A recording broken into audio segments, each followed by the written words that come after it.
au départ du livre, il y a une résidence d'écrivains, c'est le Conseil régional d'Île-de-France qui fait ça, qui organise des résidences d'écrivains. Et moi, quand j'avais posé une candidature pour ces résidences, j'avais demandé à travailler dans un hôpital qui est un hôpital psychiatrique de jour pour enfants, qui se trouve dans le 14e.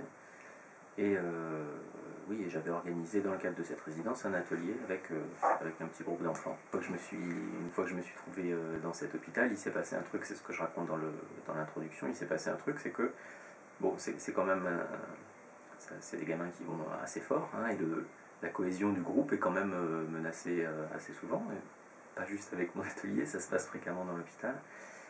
Et j'avais observé que il y avait des moments de regroupement comme ça où on se retrouvait, et c'était souvent au moment du déjeuner autour d'un sandwich. Voilà. Et c'est ce qui, à un moment donné, a fait tilt, quoi, pour moi. Bon, après, ça signifie plein de choses psychanalytiquement, ce sandwich, dans ce cadre-là et avec ces enfants-là. Mais moi, ça m'évoquait autre chose, ça m'évoquait un texte de Sand, enfin une lettre de Sand à Musset, et c'est de là que je suis parti, en fait, en croisant les deux, pour inventer cette forme que j'appelle le sandwich double. Voilà. Qui est attribuée à Sand, on ne sait pas si authentiquement elle est d'elle, mais l'idée c'était une lettre un peu codée, un peu coquine, quoi, où elle envoyait un petit mot à Musset en lui disant que, bon, elle était amoureuse d'elle, elle aimerait bien le revoir, etc. Si on lit la lettre de façon totalement cursive, c'est très courtois, très chaste, etc. Et puis si on lit juste une ligne sur deux de la lettre, c'est carrément porno comme billet. Bon, ça m'amusait beaucoup depuis assez longtemps. Simplement, puisque cette contrainte existait déjà, je n'allais pas la reprendre, donc je l'ai augmenté, je l'ai doublé, c'est-à-dire que dans la lettre de Sand, si vous ne lisez que les lignes impaires, vous avez effectivement le décodage de la lettre, mais si vous lisez les lignes paires, vous n'avez rien du tout, ça ne fait pas de texte. Donc moi, ce que j'ai fabriqué pour le sandwich double, c'est des textes où il y en a 3 en 1, il y a le poème intégral, le poème qui est formé par les vers impairs seulement, puis les vers pairs seulement. Voilà. Donc ça fait 3 poèmes en 1. Voilà. Il y a un moment où dans la confection du livre, j'imaginais qu'il s'appellerait Burger King, ce livre, un peu en résonance avec certains accès maniaques de patients qu'on peut voir comme ça. C'est des manies des accès un peu défensifs qu'on peut voir dans l'hôpital où j'avais travaillé, là où je travaillais. Pourquoi je dis ça, un peu d'accès maniaque? Parce que Burger King, voilà, il y a cette connotation du roi du sandwich, qui aurait été moi, en l'occurrence, faisant... par cette espèce de virtuosité de la forme là, du sandwich, ce livre-là. Bon, et en fait, quand vous allez chez Burger King ou chez McDo, puisqu'il n'y a plus de Burger King ici, ben, tous les sandwichs ont un nom, et donc il fallait bien que je donne un nom à mes sandwichs, et c'est pour ça qu'ils ont tous des titres. Voilà, c'est aussi bête que ça. Il y a eu un temps pour s'étreindre, parce que Burger King, ça aurait été difficile, je pense, comme titre. Bon, si j'osais, je dirais que Burger King, c'était un peu étouffe chrétien. Et que, bon, en fait, un temps pour s'étreindre, ça vient de la Bible, hein, justement, ça vient de l'Ecclésiaste, qui est un livre que j'adore. Au moment où la nouvelle traduction de la Bible chez Bayard était sortie, j'avais beaucoup lu et relu ce texte. Il avait été traduit, chez Bayard, là, il a été traduit par Marie Borel et par Jacques Roubaud. Et je le trouvais vraiment très très beau. Et puis il y avait, donc vous savez, c'est ce texte d'aquagoniste complet, là où tout est vain, voilà. Et ça fonctionne beaucoup comme ça, en 2 volets, un temps pour s'étreindre, un temps pour se séparer. Voilà. Et en fait, c'est ce qui se passe dans mes poèmes, à moi, avec cette forme du sandwich double. Il y a un moment où les vers sont séparés, puisqu'on les lit en sautant une ligne à chaque fois, et puis il y a un moment où il faut qu'ils s'étreignent comme ça, comme quand des amoureux se tiennent par la main, en se mêlant les doigts comme ça. Et donc voilà pourquoi ce titre-là, je le trouvais beau, quoi, beau et adapté à la forme. Ouais. Ça aurait pu être un temps pour s'étreindre, un temps pour se séparer, mais c'était vraiment long, et étouffe chrétien pour le coup. Donc j'ai pas fait ça. J'ai pas trop le choix en fait. Pour moi, c'est ce qui borne la pensée, c'est-à-dire c'est aussi pour ça que j'écris des vers et pas de la prose. C'est parce que j'ai besoin d'un contenant assez petit, et les contraintes. Ah oui, ça me sert à ça, je sais où je vais écrire et j'ai plus qu'à remplir la case, entre guillemets, ou le circuit, ou le chemin, ou les bras, là, en l'occurrence. Si j'ai rien, si j'ai juste la page blanche et pas d'autres contraintes, pour moi c'est la panique totale, je sais vraiment pas comment faire. C'est pour ça que j'ai jamais écrit de roman. Autre chose, je sais pas faire ça. Donc plus il y a de contraintes et plus c'est simple pour moi. Ouais.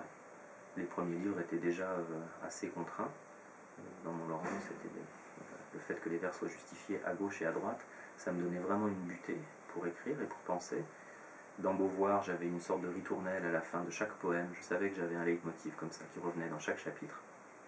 Et là, j'avais ce système d'entrecroisement comme ça qui est assez particulier, qui oblige, quand vous pensez à la fin d'un vers, à ce qui coïncide avec le début de deux autres. Hein, puisque si votre pensée, elle doit continuer à la fin du vers, la pensée du vers A, là, certes, elle touche au bout de la ligne A, mais il faut que la fin, le début du B et le début du C correspondent à la fin du A. Je ne sais pas si je suis très clair dans ce que je dis. Et donc ça aide beaucoup à penser. Ça aide beaucoup à penser, ça sert à évacuer énormément d'idées qui viennent du texte, parce que moi je ne suis pas... je suis pas en train de me mettre à ma table en disant vas-y mon coco, ponds-nous le poème, je ne sais pas faire ça. Donc le fait qu'il y ait ces contraintes-là, ça fait que le texte lui-même, qui pond des idées malgré moi, je le débarrasse de ce qui de toute façon colle pas avec la contrainte. Et puis il y a d'autres choses qui apparaissent. La contrainte fabrique des apparitions. Je me dis, tiens là, pour que ça colle avec les deux en même temps, si je mettais ça, là ça pourrait marcher. Et donc ça m'ouvre des perspectives, soit que j'aurais pas eu tout seul, enfin, soit que j'aurais pas eu tout seul, tout court. Voilà. Non, la forme et le sens, c'est totalement inséparable pour moi. Ça n'aurait pas produit ce sens-là si j'avais pas cette contrainte. Quand je commence un poème, je sais pas bien ce que je vais raconter, hein, je sais pas bien ce que je vais dire. Ce qui m'intéresse moi, c'est toutes les ambiguïtés qui sortent du texte. Ça sert aussi à ça, le fait que un se partage en deux, ou débouche sur deux. C'est que plus il y a d'ambiguïté, plus c'est polysémique pour moi, et mieux c'est.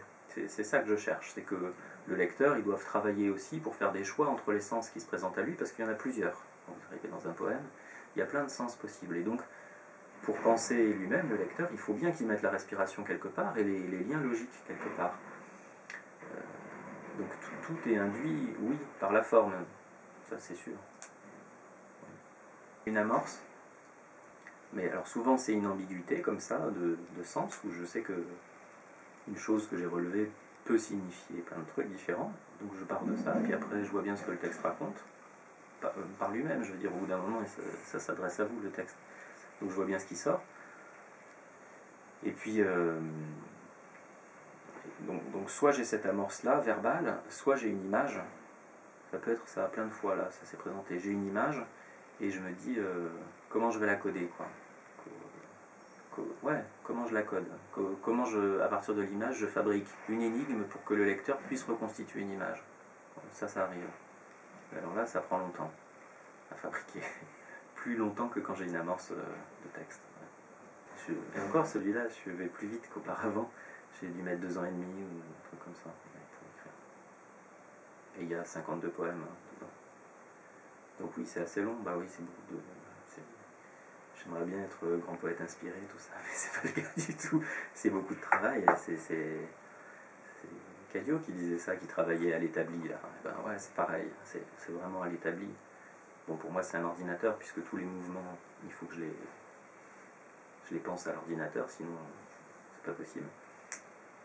Mais oui, ça met beaucoup de temps. Ouais. Ouais, c'est une mécanique qui prend du temps. Ouais. Il faut que ça soit huilé à la fin, vraiment, justement, pour que le lecteur puisse glisser partout. C'est ça que je veux, moi. Qu'il y ait le plus de glissement possible, et que le lecteur soit obligé à faire des choix, à construire le poème lui-même. C'est un jeu de construction, un peu. Ouais, le son c'est un peu secondaire pour moi, sauf dans le cas où c'est là que la polysémie est importante, et donc travaille évidemment avec le son. Si des sons peuvent produire plusieurs sens identiques, alors oui, ça m'intéresse le son dans ce sens-là. Sinon, non, ça m'est égal. Je veux dire, tout ce qui est allitération, ça m'intéresse pas trop. Par contre, si ça produit des sens différents, avec un matériel réduit, alors là, oui, ça c'est bon. Et après, quant au rythme et tout ça, bah oui, évidemment, je suis hanté par des rythmes, mais ça, tout le monde, quoi. Enfin, en poésie, en tout cas, beaucoup, et même en prose. Il y a des figures cachées aussi dans le livre pour ça. Je trimballais déjà Apollinaire dans le livre précédent, mais il est encore dans celui-là, par exemple.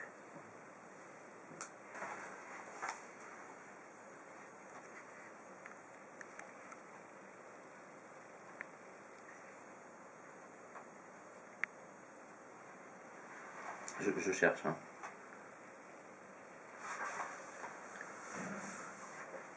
Bon, là, il y en a un qui s'appelle Le mélange des genres.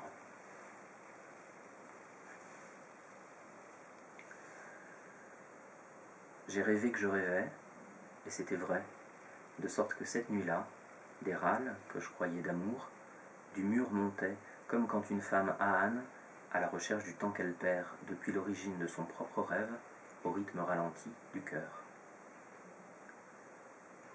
Je ne rêvais paradoxalement pas les plaintes que j'entendais, de la voisine, par un trou jamais vraiment comblé dans mon oreille, ces cris répétés de grenouilles éloignées du monde, venaient masquer ceux d'un fou de ce quartier, qui n'est que l'ombre de lui-même. J'ai rêvé que je rêvais, et c'était vrai, de sorte que je ne rêvais paradoxalement pas. Les plaintes que j'entendais cette nuit-là, des râles que je croyais d'amour, de la voisine, par un trou jamais vraiment comblé du mur montaient, comme quand une femme ahane dans mon oreille, ces cris répétés de grenouilles à la recherche du temps qu'elle perd depuis l'origine éloignée du monde, venaient masquer ceux d'un fou de son propre rêve, au rythme ralenti du cœur de ce quartier, qui n'est que l'ombre de lui-même. Ça fait 3 poèmes, ça fait quoi? Ça fait comme 500. Bon, ben, merci beaucoup.